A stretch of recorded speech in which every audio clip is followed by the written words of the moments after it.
Oh, Nicole, thank you so much for joining us on Pivots and Paydays and coming and contributing your story. I think that so many people are going to find it super valuable. From knowing a tiny bit of your story so far, it really shines a light on some of the really pervasive narratives that are fed to us, particularly as women. And I'm excited for people to get into how you've navigated some of those narratives in your career and on your pivot. Thank you, Howard. It's a pleasure to be here and share my story. And I hope a few people get a few tips along the way. That would be great. Absolutely.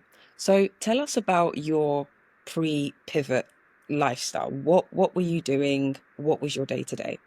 Okay, so going way back, it's probably useful to just explain that. I was a sort of I had a classical marketing career in sort of global, fast moving consumer goods, working in health and beauty, food and drink categories. I always loved the more innovative side. And so I moved over to strategic consultancies and I ran a lot of live insight and ideation sessions. So my specialty became brand strategy and innovation, but live facilitation. And then with that, consumer live insight research. And the more I ran that, the more I became interested in co-creation, where you bring all parties together in one room and you help solve and refine brand or innovation challenges. And that's what I was doing for probably the last decade, working in a boutique consultancy, effectively, which was my own, running co-creation sessions and strategic projects. Incredible. And that sounds like actually some of the skills that you would have picked up while doing that are probably serving you quite well in what you're doing now. Yeah. Which is a nice segue to me What am I asking you, doing now? what are you doing now? What is your post-pivot role, lifestyle? What are you up to? Okay, so now I am primarily running live co-creation sessions, but instead of helping brand teams come up with ideas, I'm helping everyday people become personal alchemists and create their own perfume. So I'm a perfumer and alchemist facilitator, I guess, is another way of saying. So it's all about sensory, it's all about self-expression and about exploring the area of mindful creativity in order to come up with something that feels unique and exciting.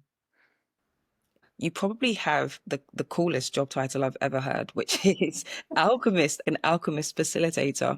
I think that sounds incredible, and I can't wait to get into what that means. So, just to take a step back, what was the context of your pivot from what you were doing before in FMCG into alchemy and perfumery, and then what was the catalyst that mobilized the Yeah. thoughts of it into actual action? So I guess the context is the changing world and also how relevant you are within it. So COVID was the real trigger that speeded things up. I'm not a digital native. So before COVID, I was advocating running live co-creation sessions because that's what I was good at. And there is also a very significant and important role for that in a ever changing digital world. Um, I could see that in that digital world, my skill set wasn't really up to scratch.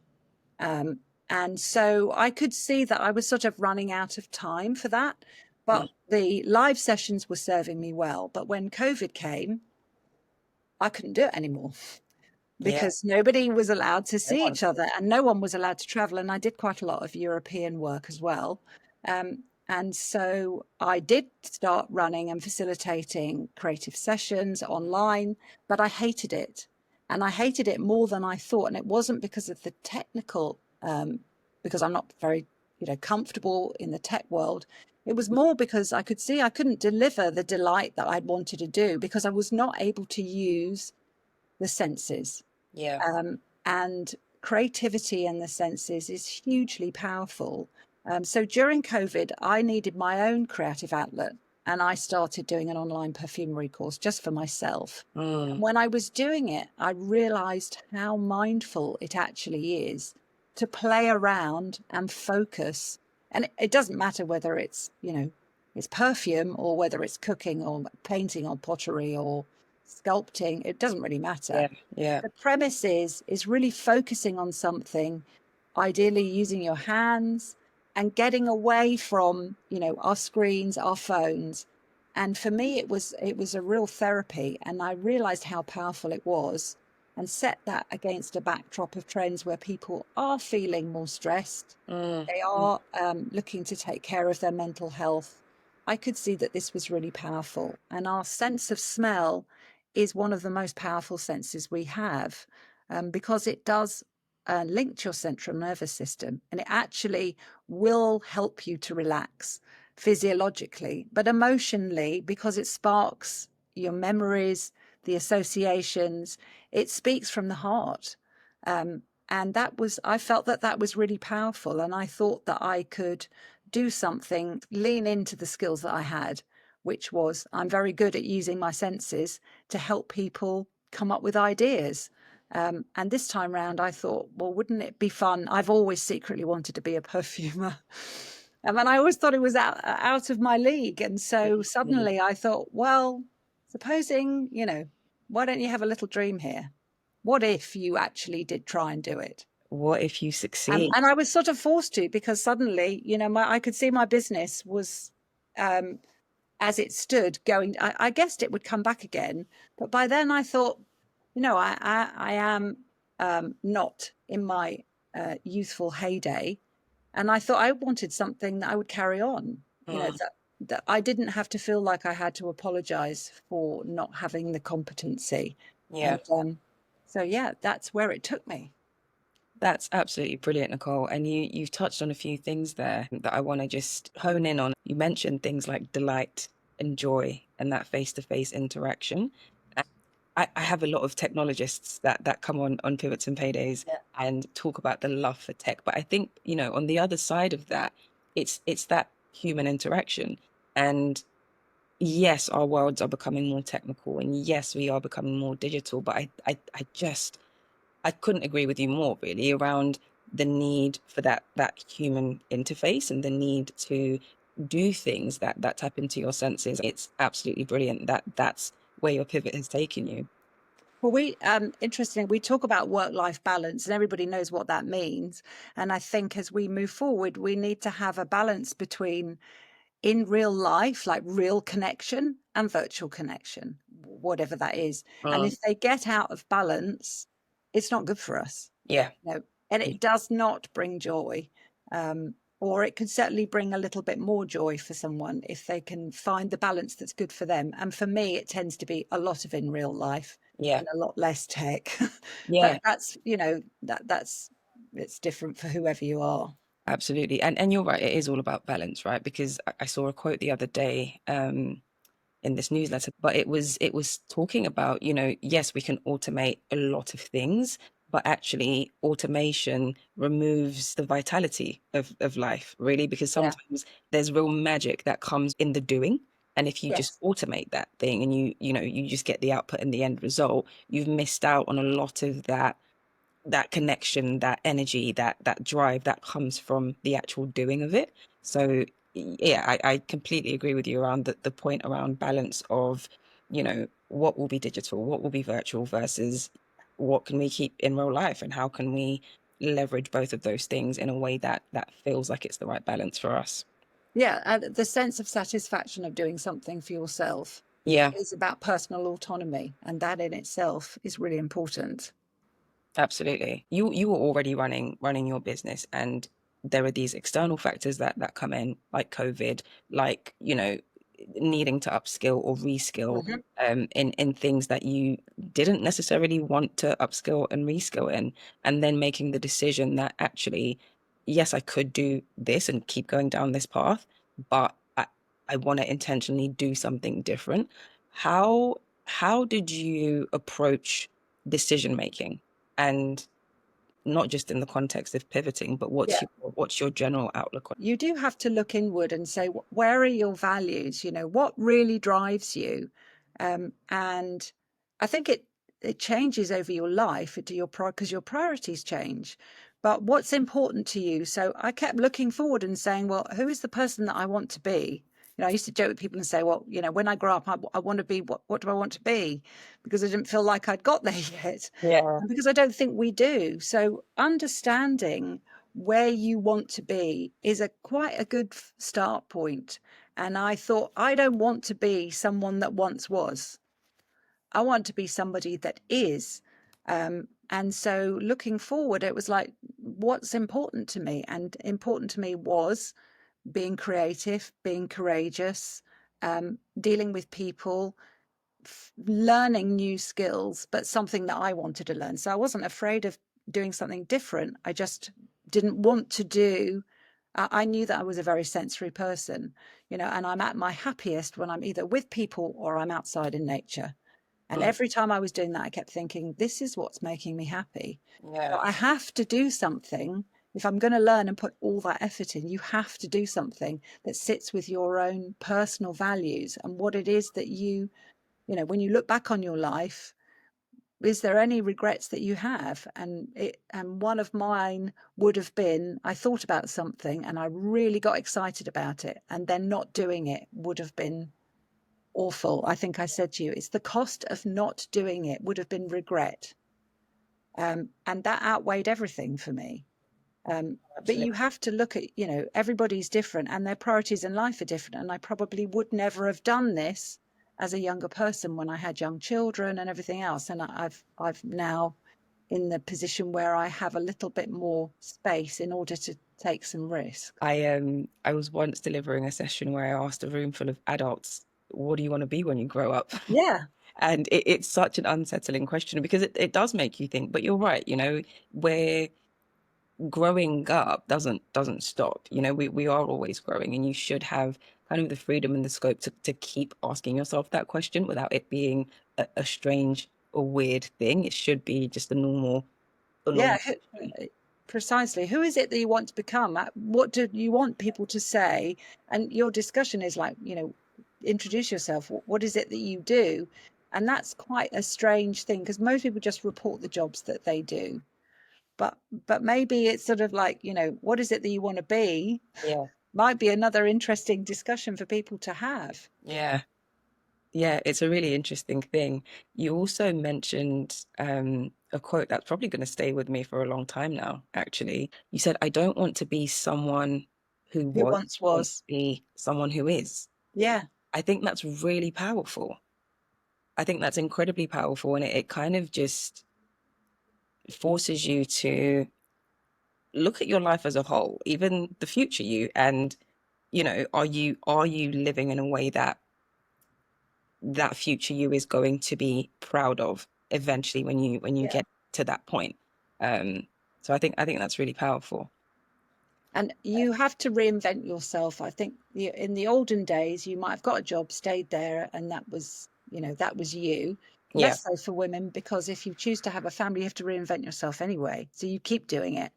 And I can see it with friends, colleagues, people of different ages. They are facing life changes. And Mm, then suddenly it's like, who am I now? yeah. So, you know, giving yourself the space to think about who do I want to be is an important thing for, I think. Yeah, absolutely. So when you then make the decision that you want to pivot into alchemy and Yeah. perfumery, practically speaking, what's the Okay. first thing you do? Um, It's so a difficult industry to break into, isn't it? for me, it's really intimidating. And Mm, I am only just dancing on the edges. I mean, I can't tell you how. So I've sort of done this all in secret because I felt so intimidated. Because I just wanted to be an expert. And of course, I'm not. I'm a complete novice and I'm a nobody. yeah. And so I don't have any contacts in the area. Um, I don't. I have knowledge around it because I have worked with um, technical people and with perfumers in the past in innovation. So the what I needed to do was not strange to me, but Mm, I'm very good at. It's very easy to tell people to do things when you actually start to do it. boy, is it different. It's a different And I challenge. have really had to sort of laugh, Yeah. thinking, apply your own, advice and do it now.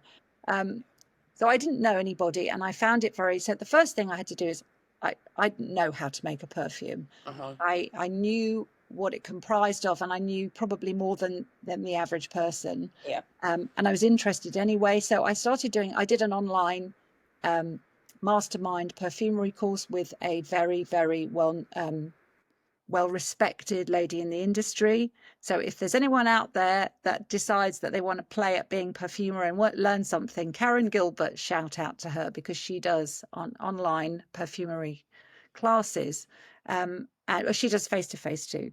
And she gave me both some technical guidance, which is absolutely paramount, and then also the courage to say you can actually do something. You're not going to, don't compete. You're not going to be competing with the likes of the major brands, but it is possible. And I never thought that that was possible. So suddenly someone opened up the world to say, do you know what? You actually could. It Yeah. is possible to do that. And so I guess that was the segue into suddenly thinking, oh, this is a dream that actually could come of something. Could happen. Yeah. Probably the first thing was, the learning bit, but also there's an expert in the industry who's also a coach, who is helping, give you the courage to say you're going to have to take baby steps and you need to understand what it takes along the way, but this can be done.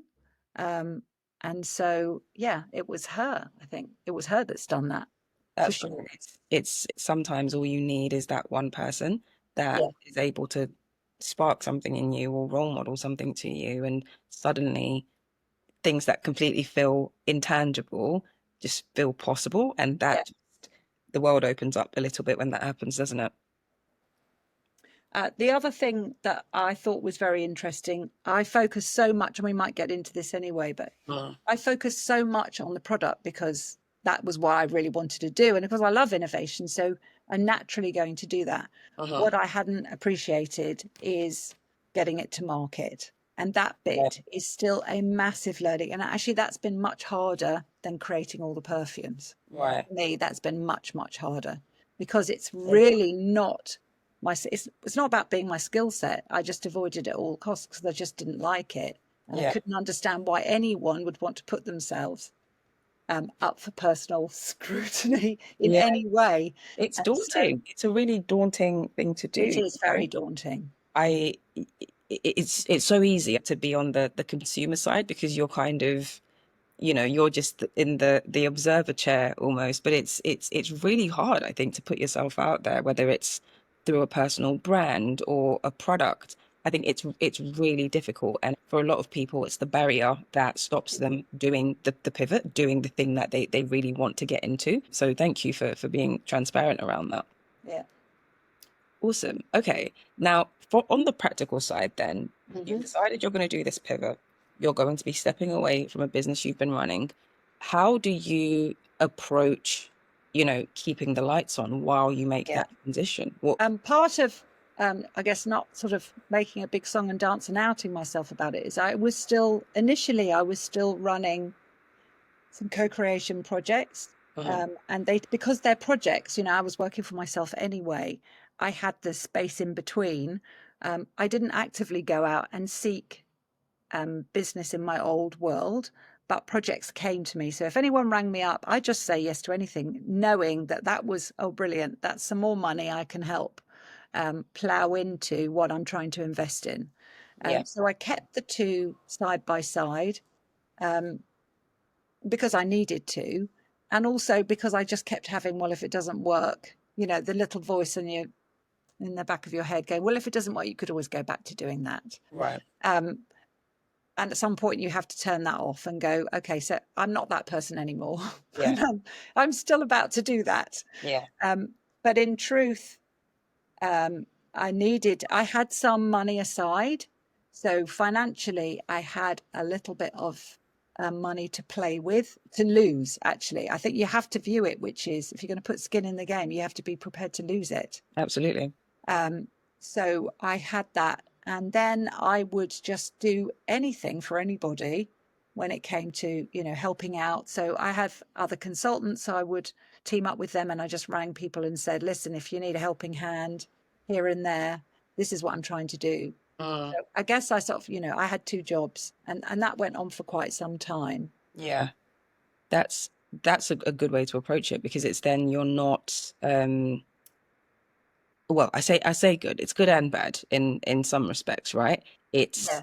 it's having to balance the long-term strategic, I want to completely pour myself into the new thing, versus the practical, I still need to earn, I still need to be able to make money so that I can pour money Yeah. into what the new thing is. And it's that balancing act, I think, it's exactly that. It's a balancing act. When it comes to even savings and having money to that you're prepared to lose, it takes a while to get to that point, you know? And actually, Perfumery, initially, the setup for Perfumery Mm, is actually is expensive, because there are some things that you can't do, a hack on. You can't do a free version. You can't do cheap. When it comes to the technical side of it, you just can't. So you have to be smart in terms of, go easy. The chances are you're going to be changing things a lot, so you don't invest too much too quickly. mm, And it's frustrating, because you can see when it comes to obvious things like, physical packaging, yeah, I know full well that it's, per unit it can be very cheap, but you have to buy thousands and thousands, and that's not a smart move to do. And yeah. so what could cost you 30p for a bottle is probably going to cost you about £5, Mm, because you can't afford to buy large quantities, and so your setup costs are more than you think. Um, but you need some extra money to help you, and then you just have to be careful with what else you spend and how you dedicate your free time. So free time is working on your new project. So you have to really want to do it, I think. When it comes to time, the investment in time is enormous. yeah, it would be. That was my next question, actually. What, other than finance, are there any other resource constraints that you found, particularly in the beginning stages of your pivot? Yeah, time definitely. Mm, Although when I'm on a roll, and bear in mind that I'm doing something that I absolutely love. So yeah, I'm delighted to do it every moment of the day. And I would do it every moment of the day, yeah, and often well into the night and the early mornings, because I loved it so much I couldn't stop. But that's not great either, because you will burn out. And I did, because I just had to keep going. You think, I just one more, one more, one more. I'm going to. So time is definitely a resource. So it's time, money, and I guess those are probably the two biggest things. And then it comes to the support around the things that you can't do, mm, and that's the frustration with not wanting to spend too much money, because a lot of people are there to help you. yeah, Um, at a but cost. everyone, but that cost, and I'm not comfortable with asking people to do things for free, particularly young people. I have a real problem with this idea that, you just do it for experience and I won't pay you. Mm, I just think it's not valuing people properly at all. You may not be able to pay them very well. So there's a lot of people offering help, but when you can't afford that help, because you need to go and get something safety assessed and it's going to cost you X many hundreds plus, yeah, um, you have to do it yourself. And mm, so that stalled me a lot, because I couldn't do the technical thing. I didn't know how to build a website. I couldn't even post on Facebook, because I hate, so the social media is nearly broken me. If there's anyone out there who wants to help me, my God. But in truth, the challenge with money. So I was trying to learn two things: one, how to become a perfumer, and the other one is how to do social media, which mm, I had hoped to avoid, but I knew I couldn't. But I really had no real concept of actually how enormously time consuming it okay, is. And I know that there's loads of people to help, but I also wanted to learn it myself, actually. yeah, So you just have to give yourself more time and be patient. yeah. It's I think lots of people probably underestimate just how much time goes into social media, and doing it well and doing it consistently, which if you're building a business, has to be quite visible. It you do have to have that consistency, and so it's going to take up tons of your time, particularly if it's not your favorite thing in the world. No, I know. I mean, it really is. It's laughable. And when I have done workshops and I give to people, I sort of have to almost apologize to say, well, will you follow me? Because I'm thinking, why on earth do you want to follow Yeah, anyone? I mean, I'm not a digital native, so I just can't understand why people want to keep posting all the time. yeah. So, It's the yeah, visibility element, isn't it? It's really, yeah, I it's suppose, exposing. It really is exposing. exposure, and it's a way for people to connect, and your brand and your products far outreaches what your individual sphere of influence is Yeah, able to reach, and it's leveraging the networks of all of the people that you have come in contact with. So it's very powerful, although it takes some getting used to. yeah, I'll give you that. yeah, it does. Anyway, it's part of the learning curve. So. Exactly, exactly. Okay, so we spoke about this a little bit earlier on. I wanted to talk about one of your mantras, which is, does the regret of not trying outweigh the cost of not taking the leap? Given that as a mantra, talk to me about how you view risk and how you've applied that to your approach. Um, Yeah, I think part of it again, it's so funny how COVID has had such an impact on the way people think about things and thinking about their own mortality. And bear in mind that I was doing a lot of consumer research, so I've been seeing these insights for a long time, um, and a lot of people this sort of inward looking about when I look back on my life, what is it that I want to be known for? What's value? And I remember working for companies and, you have a wonderful time and you think you've done an amazing job and you leave and then you realize that what you've done is pretty much redundant quite quickly. And suddenly it's like, well, is that it then? So I think when you start to look backwards and you have the benefit of wisdom when you're a little bit older, is to look back and go, what is it that I want to, what's important to me other than the very obvious ones, which is my personal relationships, because there's no doubt that that's what everybody looks at.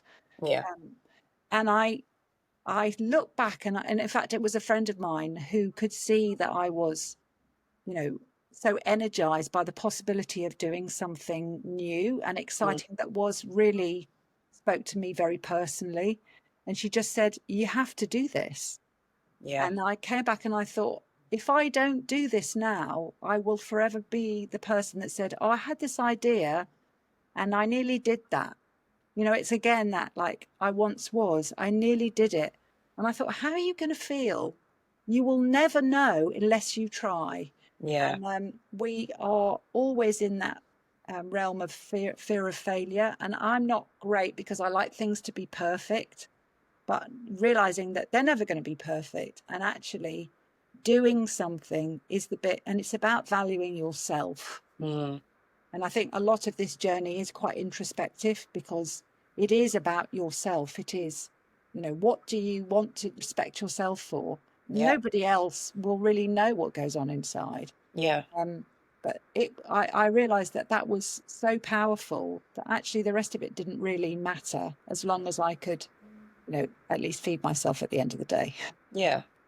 That's a really good framing of that, actually. I think it's a lot of us get really in our heads about what everyone else is going to think about the Yeah. thing that we do. And if we try too hard, no one wants to be seen to be like trying too hard or being bad at something they're starting fresh. And that can be such a barrier to actually doing it. So I think there's a lot of people that can really relate to what you've just said there.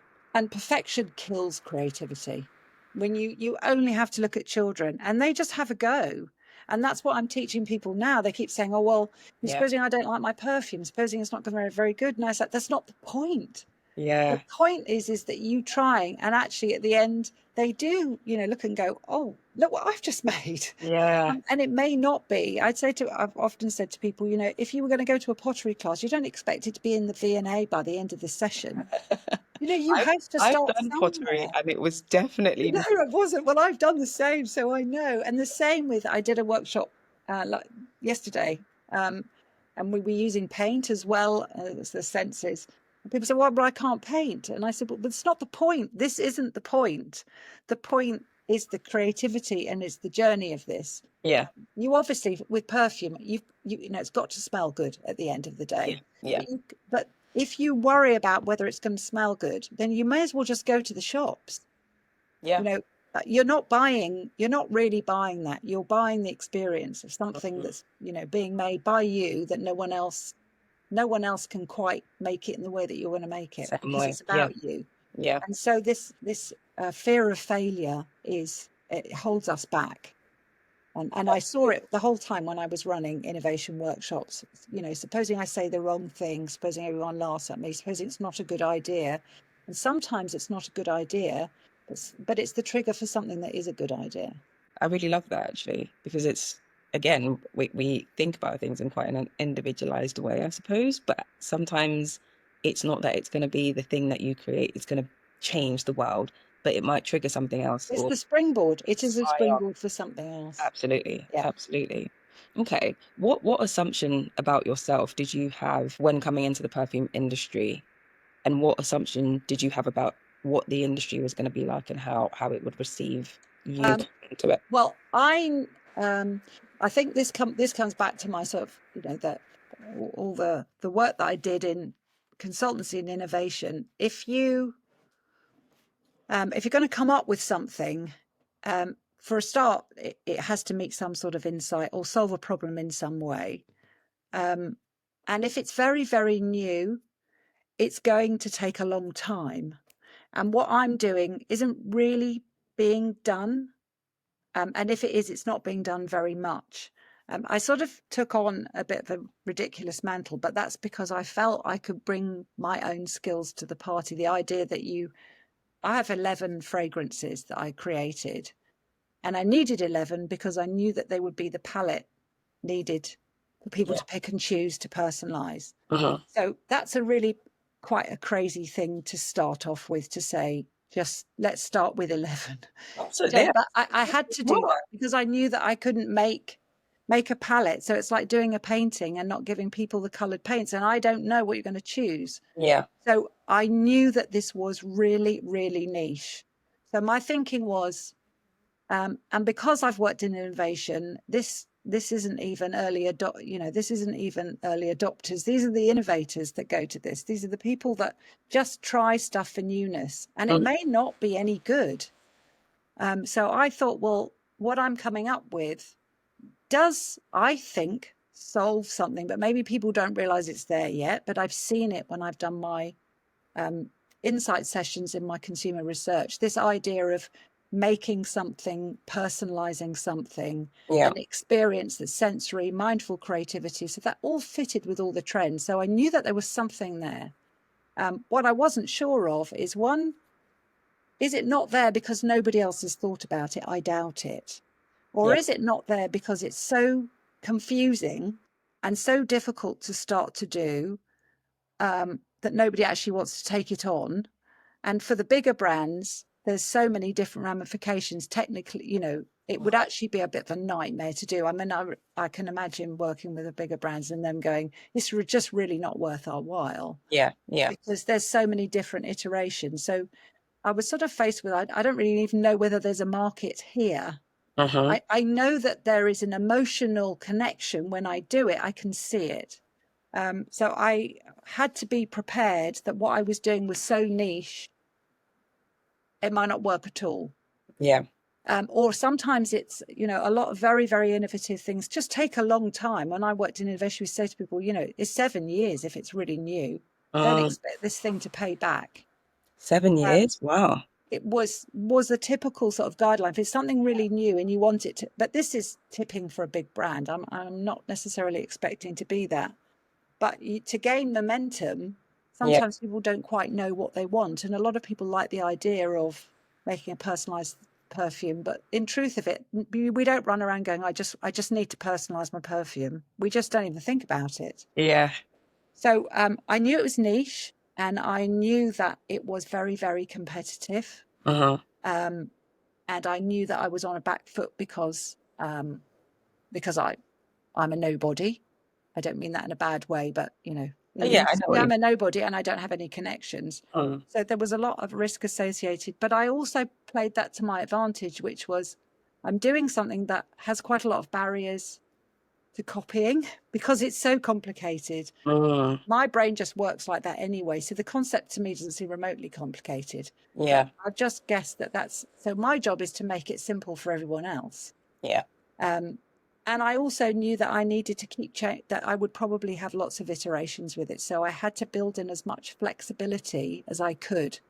So I had labels that could be multi-purpose. I had packaging that could be multi-purpose. I kept thinking, well, if it's not this one, it could be for here. I can re-engineer it for this way. So I tried my best to build in as much flexibility as I could, uh-huh, because I knew that I will be, and in fact, I already am. You're changing. It's got to be iterative. yeah. Um, so I think those were. I'm almost forgetting about the question now because I've been going on about it so much. No, I mean I you're think those were the main ones. It was going to be niche. It was really really niche, and finding the audience. Oh, this is the other thing. So finding your audience. yeah, Everyone needs to know their audience, especially in a world where you can actually quite easily target them if you know who they are. yeah. But my audience was more of a mindset rather than an obvious type. So Mm, I've run workshops for 16-year-old boys and girls, and my eldest gentleman in the workshop was 85, and then there's all the women in between. yeah, So these people come from different backgrounds, but that what they have united is the joy of creating. yeah. And Um, it's that thing around wanting to feel something, wanting to yeah, have an experiential sensory connection with what you've done. I think that I speak to people all the time, and I don't know, maybe I'm thinking about what to get someone for a birthday. And, you know, the sentence I'll hear all the time is, I, I'd rather do an experience. And I hear that yeah, more and more. exactly. Yeah, yeah, Because that's what creates memories. So the experiences I've also developed. So I've talked here about packaging things, which was for my workshops, but I've also developed an online version uh-huh, because I was also mindful that I'm the only person. So if you're doing workshops, you have to farm them out, or you can only do as many as you're available to do. exactly. So I needed to do something else. I think I probably took the second bit on too quickly, which is I'm starting now. So I actually have a retail product as well, which is a sort of a simplified version of the workshops.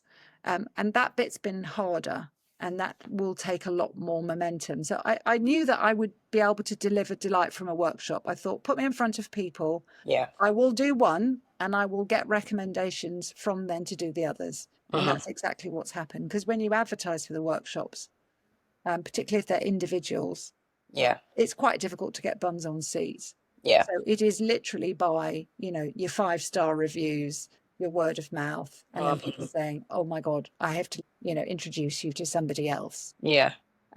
So that was going to be slow, but it's the word of mouth is often the best recommendation anyway. It's usually Yeah. the best because those people are much more likely to purchase. But the online product is slow, and that's because I just haven't had the attention. I've tried to do too many things too quickly in Uh, retrospect. So that'll probably be one of my tips.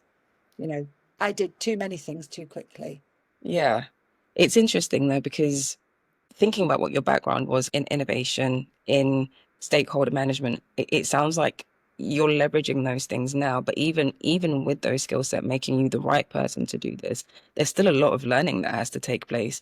And that's a familiar Absolutely. story, isn't it? When you're pivoting, there's always going to be that element of there's upskilling that's necessary. There's assumptions that you're going to have about yourself or have about the industry you're going into that you may have to let go of to make sure that it fits and you're able to transition in a way that feels sustainable and scalable, which sounds like the Yeah. phase that you're in now. Yeah. Yeah. And it's, I can see it's still very, very early days. But Mhm.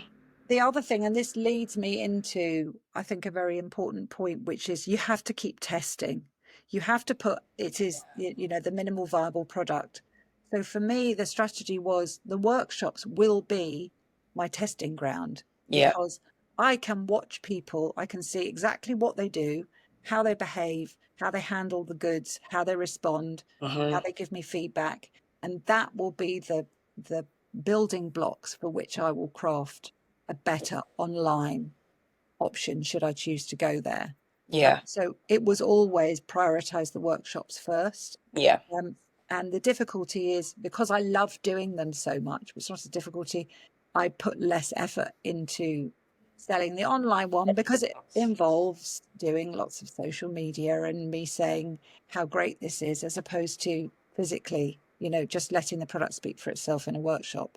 Yeah. Um, so the putting it out there and testing Mm. is absolutely paramount. And I was always a fan of that. That's part of what's co-creation. It's iterative development. Yeah. And so the workshops were always that, and they still are. Mm. They are still giving me the best feedback to understand really who my consumer is, Hmm. where my market should be, what's working, what's not working, and it's helping me. Yeah. So that's a continual process. That's a really salient point. So if you've already mentioned a few key things to do, but if someone was starting their pivot this week, what are the top three things that you would advise them to do? Um, okay, so the first one is point 1A and 1B.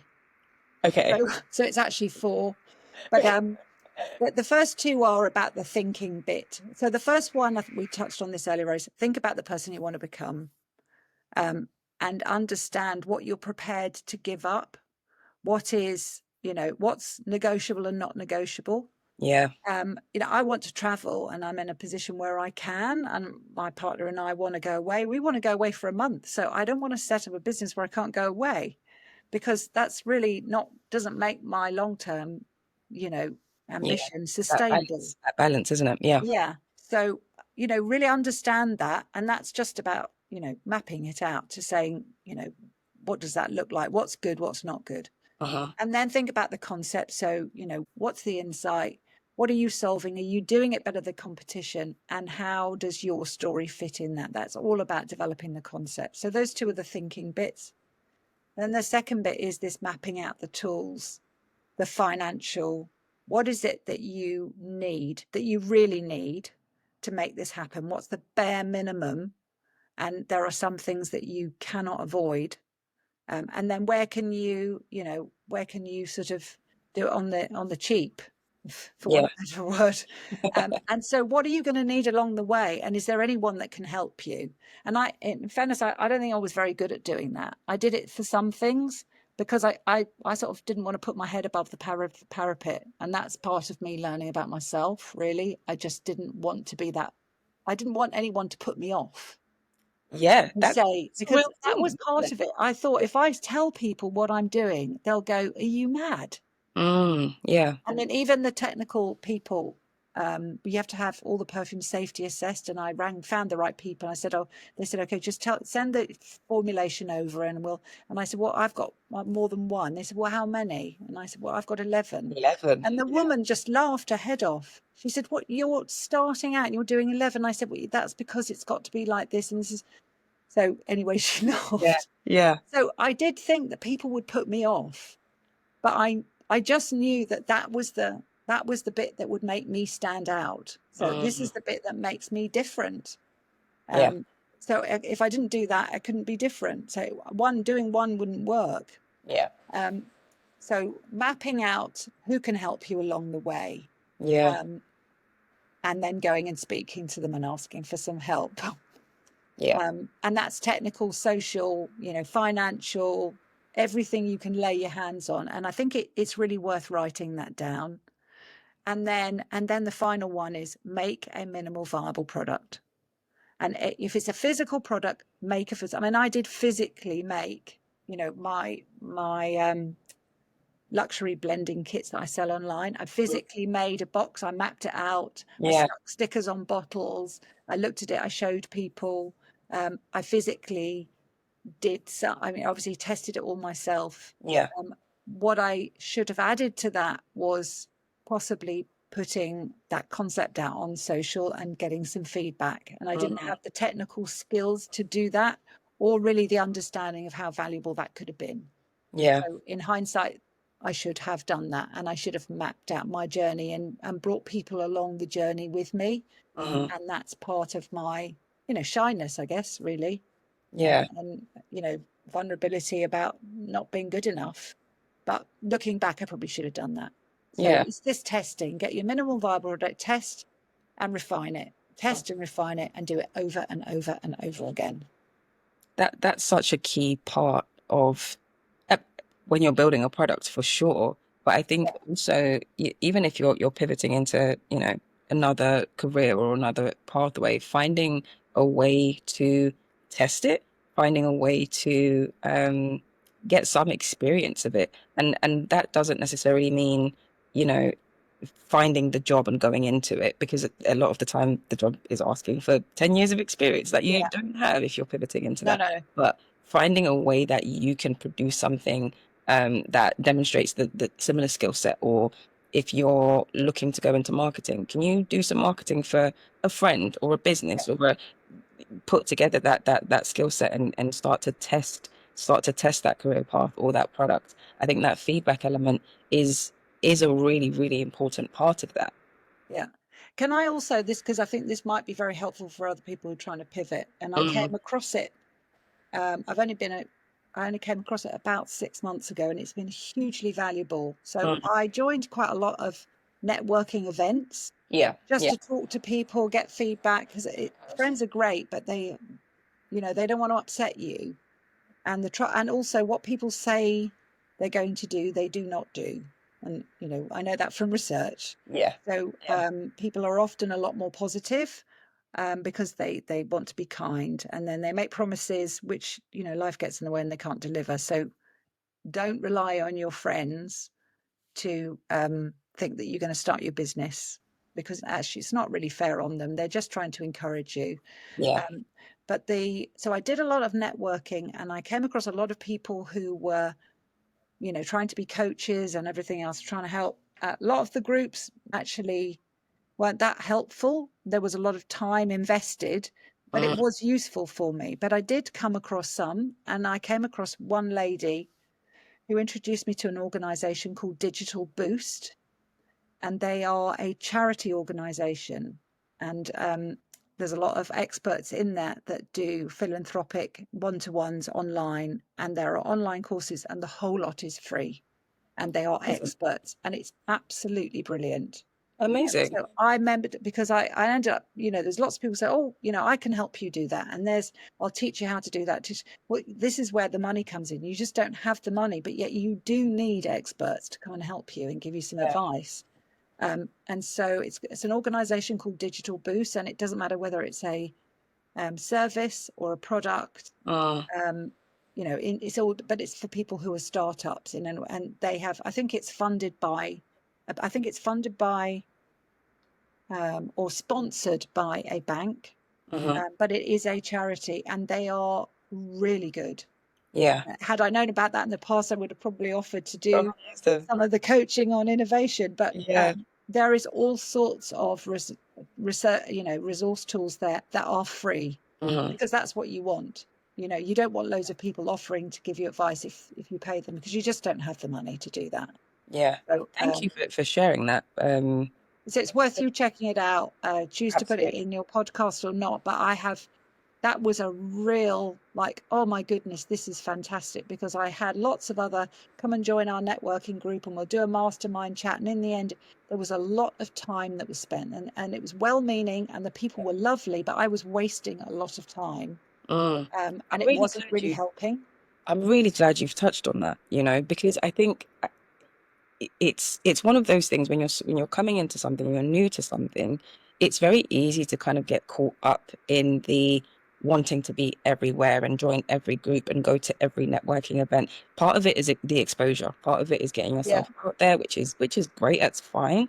But be really clear about what your intention is when you're going to this, and make sure you are getting what you intend to get out of them. Yeah. Otherwise, it can turn into a huge time investment, as you've Yeah. said, and you haven't progressed towards the thing that You're you're not trying to do. doing any selling or Yeah, making or actual doing. You're just busy, busy looking that you're busy. yeah.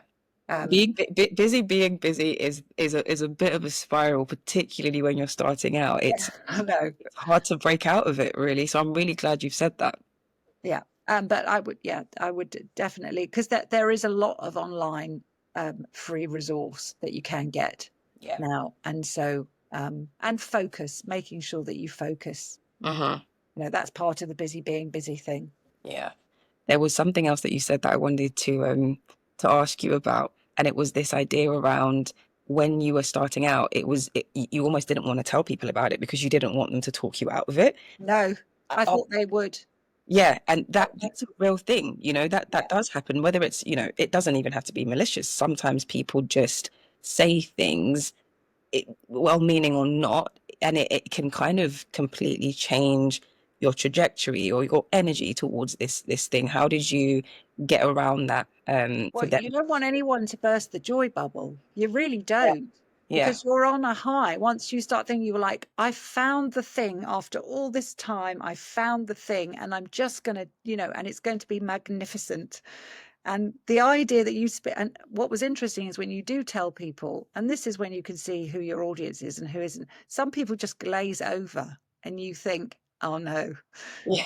really don't get that. And initially I was thinking, oh, they're glazing over because it's just not a good idea. And then I thought, Yeah. no.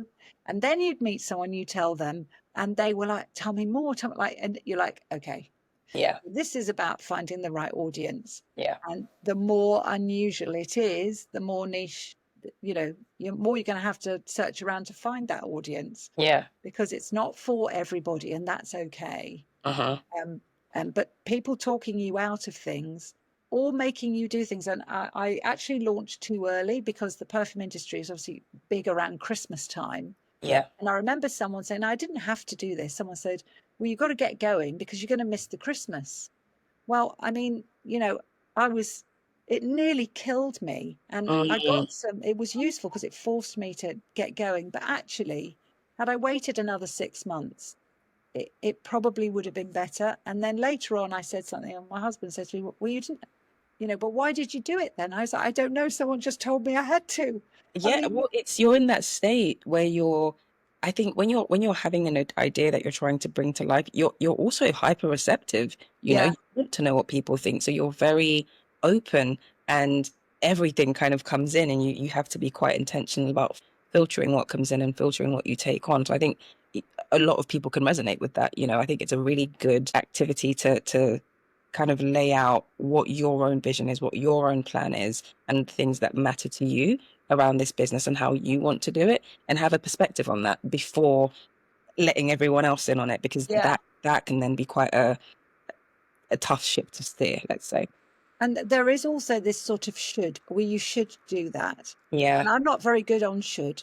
Yeah. I've never liked that, because it's like, well, says who? And that's not who I am.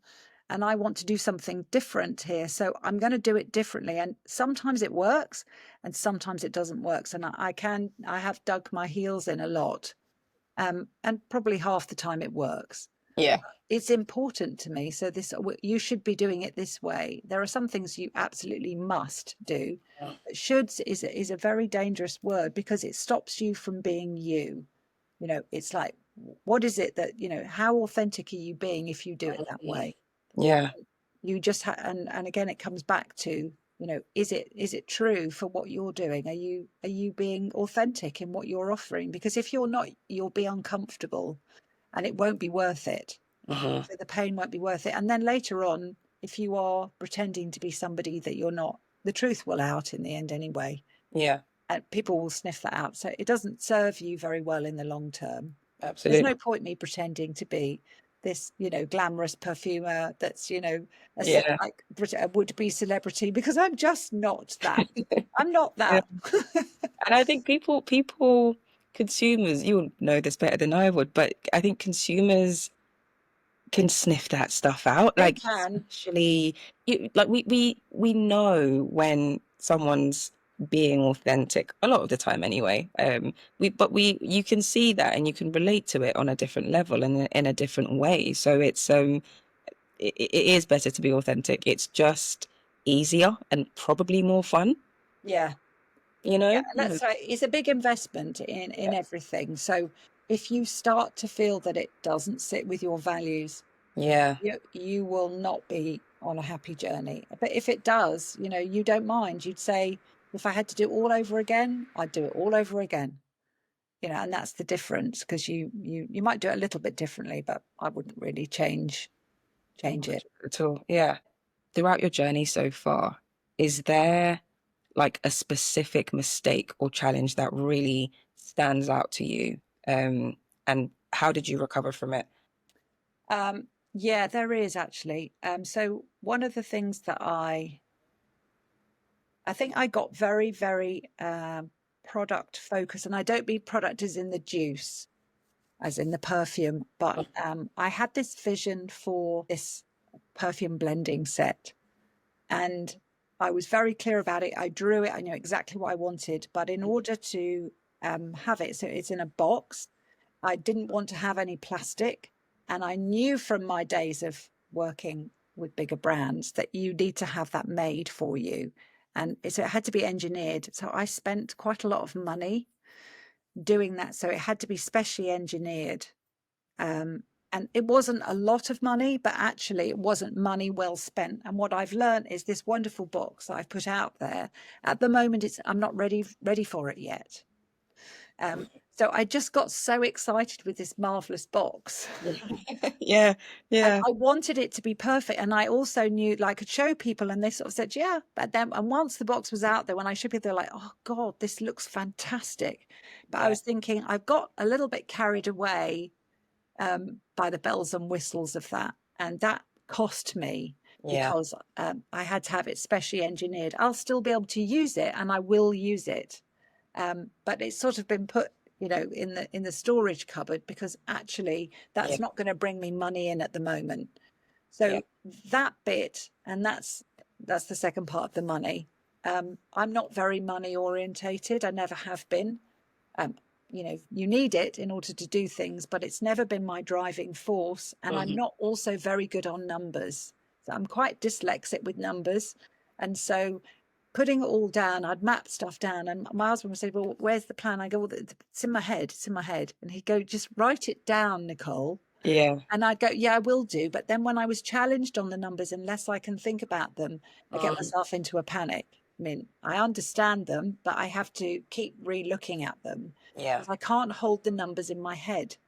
So I understand numbers, but I have to have them written down because I have to see them. uh-huh, So when people ask me, oh, well, what's this? How much does that cost you? What's the return on that? I literally cannot do it. And I've yeah, never been able to. I think it's like a dyslexia of some sort. yeah, Um, and so I avoided it because it made me feel very uncomfortable and very defensive. And mm, actually, it was silly. So I should have done that. And that's where I probably should have got somebody to sit down who understands and would, yeah, take me through. But I just didn't want to appear stupid. I'm not stupid. It's just I have to have it written down in order to explain it. And so I avoided looking at the numbers. Um, and that's foolish, because in the long term, I have got to the point where I could see, the money trickling away, and thinking, I really need to speed up here now. yeah, yeah, Funny enough, when that happens, it forces you to come out of your comfort zone. So it's not such a bad thing. But yeah, I should have probably been made made it a bit tidier. I'm not great with, my filing, all of those sorts of things. It seems very silly, but setting stuff up so that it's easy to information is easy to access, your contacts are easy to access, keeping things tidy, however you see tidy, whether it's online or physically in a room. mm, When you're under pressure, having those things and building, the right, setting things up in the right way, yeah, I think is very useful, because later on you haven't got time to change it, and you just carry on, and it's stressful. uh-huh, Um, and it's not my comfort area anyway. But yeah, You Yeah. haven't seen the rest of my room of joy. It's like chaos everywhere. But Yeah, that's often creative brains but are quite chaotic. But yeah, if you have to be everything when you start your own business. So you have to be every person, and the creative side of it, or however, you're that doesn't always have a place when it comes to setting up your filing system or all of those. And they seem boring, but later on it's important because it helps to reduce the level of anxiety. yeah. Thank you for sharing that. I really appreciate the transparency because I think, again, it's a really relatable thing, particularly if you're pivoting and you're doing something you've never done before.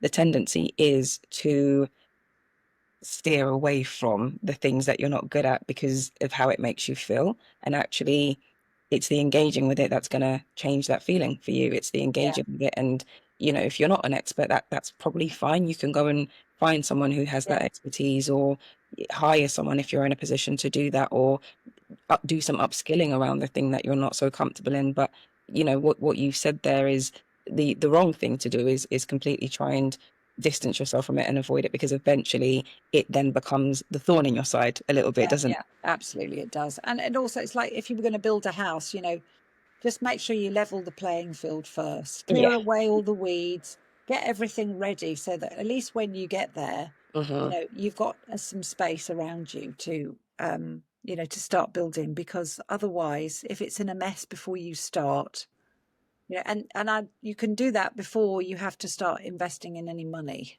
Yeah. You can Yeah. do that whilst you're still working, whilst you're doing something else. Absolutely. That groundwork is really valuable. I find that at the beginning of when you have your idea and you're really excited about it, it's you want to do the bigger things. It You feels want like to do that. the fun bits, Exactly. and it's you're right that the operational setup and the administrative set, that these are the things that actually set you up for success. And I think there's a concept around it called systems thinking, but setting up your systems in a way that is Yes. scalable and in a way that is going to allow you to show up in the best possible way without you burning out because you're then having to do 4 times the work because you just haven't set it up properly. Yeah. That's never going to be a waste of your time. So, front load the stuff that's not fun. And exactly. And the last one, sorry, I know I'm going on, but I'm thinking about it. The other one you talked about, burnout, right? Mhm. Once the adrenaline kicks in and you're on a roll, it's very, very difficult to switch off. It Absolutely. really is. And you cannot, I mean, I couldn't sleep. I would Yeah. wake up in the middle of the night, charge into my room. I would have notebooks everywhere. I'd be like obsessive, it becomes Yeah. an obsession. Mhm. And whilst you're in it, you get a high from it. You really do get a high from it.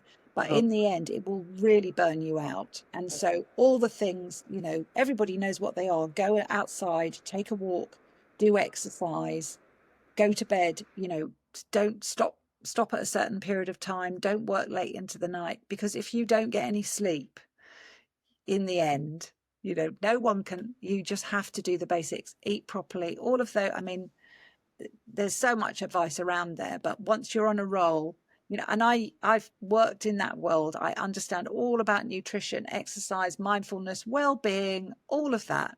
And yet I did absolutely none of it. Yeah. It takes I discipline though. stopped eating, It's stopped eating, stayed it, up all night. yeah. And even my younger sons, who are obviously younger, they would be like, just stop it. And I'm going, I can't, because I'm on a roll. And the thing is when you're on a roll, you're actually very productive. But you have to stop. You have to set aside something and just be prepared that you're going to just take a little bit longer. Mhm. In the end, you crash and burn, Yeah. and then you go, okay, so that And it wasn't a very forces you to good idea have then. to stop anyway. You Yeah. get it's because you can't sleep. Yeah. That's the thing. And it's not that it's none of it's stressful. I didn't mind staying up all night. I can work for like 8 hours without a break, Yeah. without even, a glass of water. Yeah. But that's not very good for you because you can't, it just burns you out. It's So just I not would sustainable. stress that. It's so important. It's it's one of those things. It takes real discipline when you're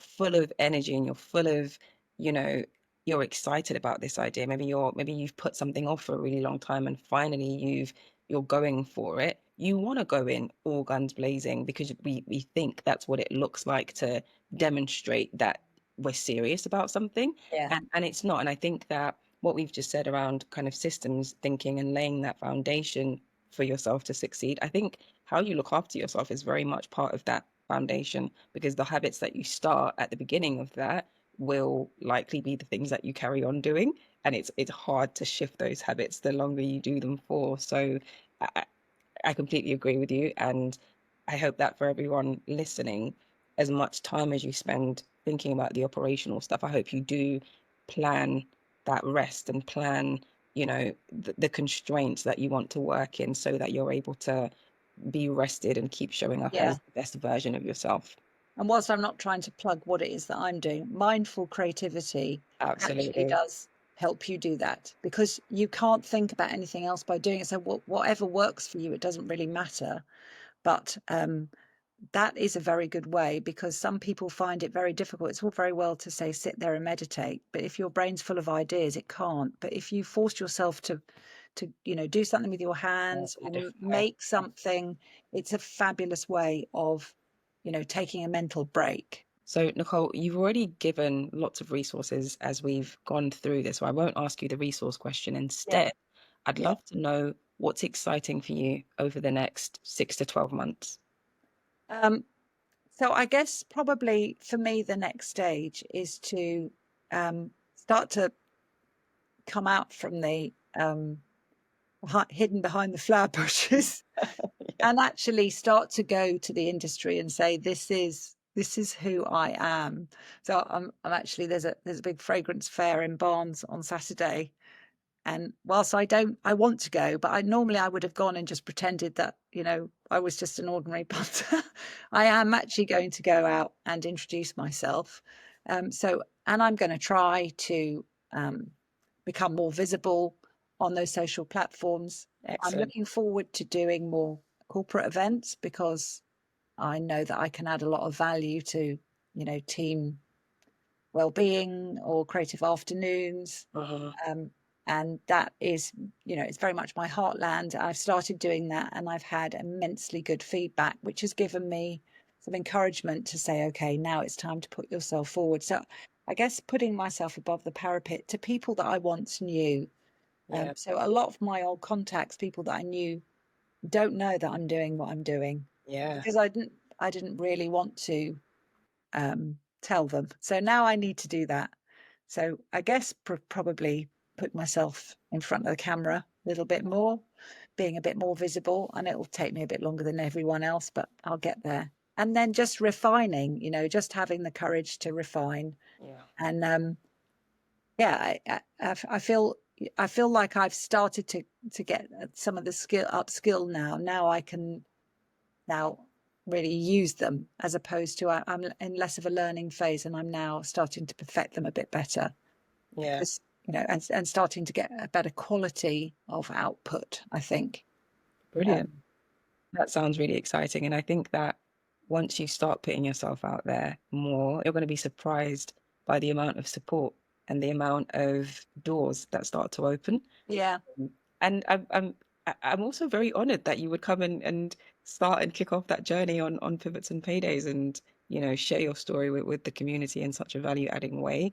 Um, Even though you're not the most comfortable as you've described, I think that takes real bravery, and thank you again for doing Well, that. I really appreciate it. I mean, it's been a great conversation. As you said, I did have that conversation to say, you sure you want to speak to me, because I haven't made it yet. Yeah, I'll just say one more thing before I leave, and this is some friends of mine are teachers, and they use a phrase which I wish that I'd had when I was younger, yeah, which is the word yet. It's not a phrase, it's a word. And it's a yes, real continuous learning, which is when you say, I can't do that, I don't know how to do that, I'm not that, you just put yet at the end. And I think it's very valuable, because I used to say, well, I can't tell people I'm a perfumer because I'm not a perfumer. And then you go, yet. And yeah, then and I'm not this yet. um, and it gives you a sense of everyone can get there. You need resilience, and you need passion, and you need patience, but you just put the word yet, because we are on a learning journey, and it is the journey. It doesn't really matter. I mean, I think I'll die trying, but at least I've tried. But I love using the word yet, don't forget that, because it's simple, but it's a big enabler for yeah, people, I think. I love that. It's such a immediate mindset shift Yeah. just by adding the word yeah. I really love that. Thank you for sharing that. Okay. So That's good luck to everybody else. And yes, if you want some workshops, I can bring joy to you for sure. But yeah, and it helped me along my journey too. there are so many people that are looking for experiences now, so we'll definitely share everything that you're doing. And I really, really hope that people come and engage and have that experience. Yeah. Thank you so much, Harris. You've been fab. Thank you, Nicole. Thank you so much.